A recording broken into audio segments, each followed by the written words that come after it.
Andrew here guys, welcome back to Drew Tutorial, and in this video I'm gonna show you how to reorganize your Google Apps. Now once you're logged into your Google account, right, you head over to google.com, or you have Google set as your home page. So once you open up your browser, whichever tab, you'll have the Google homepage here, right? So you'll have it just like this.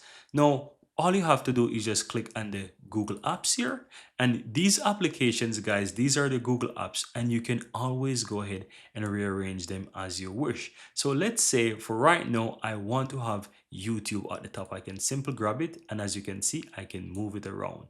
I can scroll down. Let's say I would like to use Drive as well, because I use Drive and I use Gmail. So I can move around the Gmail at the top here, and I can move around the Drive right here, and you can do this for whichever section as you wish. So let's say I also like to use Google Docs, so I can move around Google Docs and I can drag it all the way somewhere here. And that's it, guys. That's how you can easily go ahead or reorganize your Google Apps to your liking on your Google account. Here you have it, guys. I really hope you found value within this video, and if you do, don't forget to take a moment to give this video a like and hit that subscribe button so that you'll never miss out when I release future videos just like this one. Thank you guys for watching, and see you next time.